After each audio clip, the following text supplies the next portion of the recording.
This video sponsored by SPO digital marketing. உங்களுக்கு வந்துட்டு மாதம் வருமானம் 21,000 கிட்ட வேணும் அப்படின்னு நீங்கள் நினச்சிங்கன்னா ஃபேஸ்புக், இன்ஸ்டாகிராம், ட்விட்டர் இதெல்லாம் வந்துட்டு யூஸ் பண்ண தெரிஞ்சாலே போதுமானதுங்க. மோர் டீட்டெயில்ஸ் வேணும் அப்படின்னு நினச்சிங்கன்னா என்னோட நம்பர் கான்டாக்ட் பண்ணுங்கள். டீட்டெயில்ஸை வந்து சொல்கிறேன். ஸ்கிப் பண்ணாதீங்க. பெரிய தப்பு. தினம் 300 ரூபாய் சம்பாதிக்க அரிய வாய்ப்பு. இன்ஸ்டாகிராம், ஃபேஸ்புக் பயன்படுத்த தெரிந்தால் போதும். Content post and content publishing மூலமா தினம் 300 ரூபாய் சம்பாதிக்கலாம். இந்த வேலை செய்ய 5 நிமிடம் போதும். Work training support, group communication support, all language customer live chat support, முக்கியமா சொந்தமா ஒரு பிசினஸ் ஸ்டார்ட் பண்ற அளவுக்கு உங்களால கற்றுக்கொள்ளவும் முடியும், சம்பாதிக்கவும் முடியும். இந்த வேலை வாய்ப்பு வழங்குவது 5 வருடத்திற்கு மேல ரன் ஆகிட்டு இருக்க நம்ம தமிழ்நாட்டு company school of business organisation private limited. மேலும் விவரங்களுக்கு டிஸ்கிரிப்ஷன்ல கொடுத்திருக்க நம்பருக்கு வாட்ஸ்அப் பண்ணுங்க.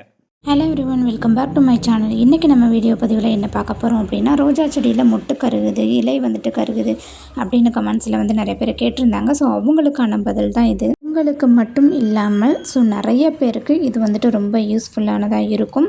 ஸோ நிறைய பேர் வீட்டில் ரோஜா செடி வச்சுருக்கவங்களுக்காக கண்டிப்பாக அது யூஸ்ஃபுல்லான டிப்ஸாக இருக்கும். வீடியோ வந்துட்டு ஸ்கிப் பண்ணாமல் பாருங்கள். அப்போ தான் நான் வீடியோவில் என்ன சொல்லி தரேன்றது உங்களுக்கு புரியும். ரோஜா செடி வச்சுருக்க ஒவ்வொருத்தவங்க வீட்லேயும் வந்துட்டு ரோஜா செடிக்கு ஏதாவது ஒரு ப்ராப்ளம் வந்தது அப்படின்னா ஒரு சிலர் வந்துட்டு கேர் பண்ணி பார்த்துப்பீங்க, ஒரு சிலர் வந்துட்டு பார்த்துக்கலாம் அப்படின்னு நம்ம விட்டுருவோம் அசால்ட்டாக. உங்கள் வீட்டில் இந்த பிரச்சனை வந்து இருந்தது அப்படின்னா நீங்கள் அதை பார்த்துட்டும் கேர்லெஸ்ஸாக நீங்கள் விட்டுட்டிங்கன்னா அது ரோஜா செடிகளுக்கு மட்டும் கிடையாது, உங்கள் செடிக்கு பக்கத்தில் என்னென்ன செடியெல்லாம் நீங்கள் வச்சுருக்கீங்களோ, பழங்களாகட்டும், பூக்களாகட்டும், காய்கறிகளாகட்டும், எல்லாத்துக்குமே இது வந்து ஸ்ப்ரெட் ஆகும்.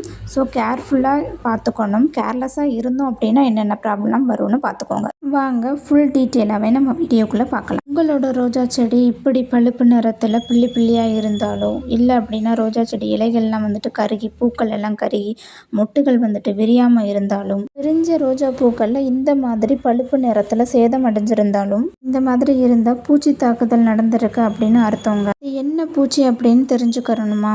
ஸோ அதுதாங்க த்ரிப்ஸ் அப்படின்னு சொல்லிட்டு வர்ற பூச்சி. உங்களுக்கு கண்ணுக்கே தெரியாமல் குட்டி குட்டியாக வெள்ளை வெள்ளையாக இருக்கும். நிறைய இடங்களில் கருப்பு கருப்பாக புள்ளியும், அதுவும் வேற ஒரு வண்டு.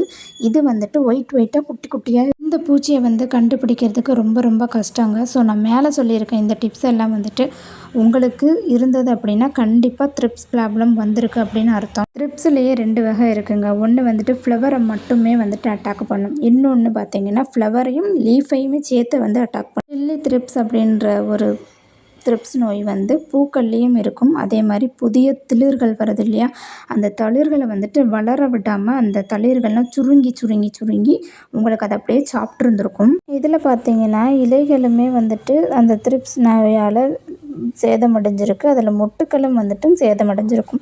நீங்கள் பார்க்குறது ஒரு புது தளிர் வந்து அதில் மொட்டுகள் வரக்கூடிய இடங்கள் எப்படி இருக்குது அப்படின்றதும் பாருங்கள். இந்த மாதிரியான பாதிப்புகள் எப்படி வந்துட்டு நடக்குதுன்னு பார்ப்போம் வாங்க. இந்த பூச்சிகள் வந்துட்டு வளராமல் இருக்க மொட்டுகள் இருக்கும் இல்லையா, ஸோ அதுக்குள்ளே ஓட்டைகள் போட்டு அந்த மொட்டுக்குள்ளே வந்துட்டு முட்டைகள் நிறைய வச்சுடுங்க. 2 நாள்லேருந்து 4 நாட்குள்ளே அந்த முட்டைகள்லாம் வந்துட்டு பூச்சிகளாக மாறி சின்ன இந்த மாதிரியான பூச்சிகளாக வெளியே வர ஆரம்பிக்குங்க. அதில் உள்ள சத்துக்களை மொத்தமே அதை வந்துட்டு சாப்பிட்ரும்.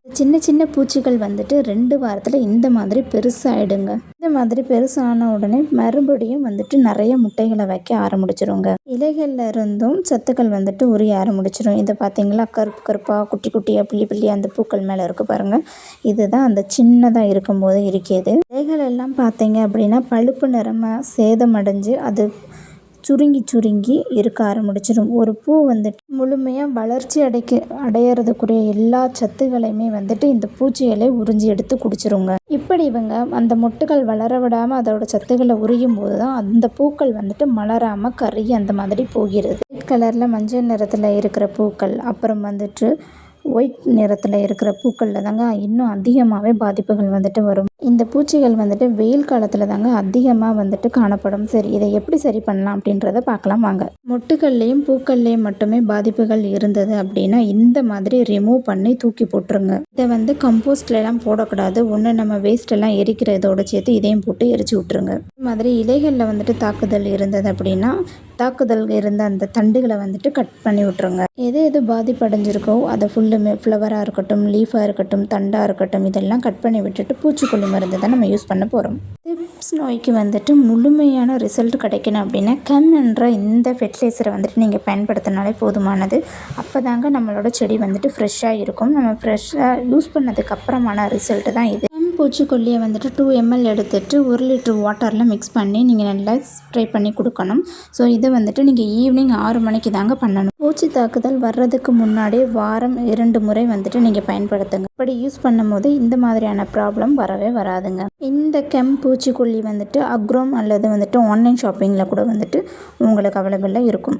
இனிமேல் நம்ம நர்சரியிலேருந்து வாங்குகிற ஒவ்வொரு ரோஜா பூக்களும் பூக்களோட கிளைகள் வந்துட்டு எப்படி இருக்குது, எத்தனை தண்டுகள் வச்சுருக்கு அப்படின்றதையும் பார்த்து செக் பண்ணி வாங்குங்க. இந்த வீடியோவில் கொடுத்துருக்க எல்லா டிப்ஸுமே உங்களுக்கு தெளிவாக புரிஞ்சிருக்கும் அப்படின்னு நம்புகிறேன். ஸோ என்னோடய வீடியோ பிடிச்சிருந்தா லைக் பண்ணுங்கள், ஷேர் பண்ணுங்கள், கமெண்ட் பண்ணுங்கள், சப்ஸ்கிரைப் பண்ணுங்கள், பக்கத்தில் உள்ள பெல் பட்டனும் ஆன் பண்ணி வச்சுக்கோங்க. அப்போ தான் நம்ம நெக்ஸ்ட் டைம் போடுற எல்லா வீடியோவும் உங்களோட மொபைலுக்கு நோட்டிஃபிகேஷனாக வரும். உங்களோட ஃப்ரெண்ட்ஸ் அண்ட் ஃபேமிலிக்கு ஷேர் பண்ணுங்கள். Happy gardening. நெக்ஸ்ட் வீடியோவில் பார்ப்போம்.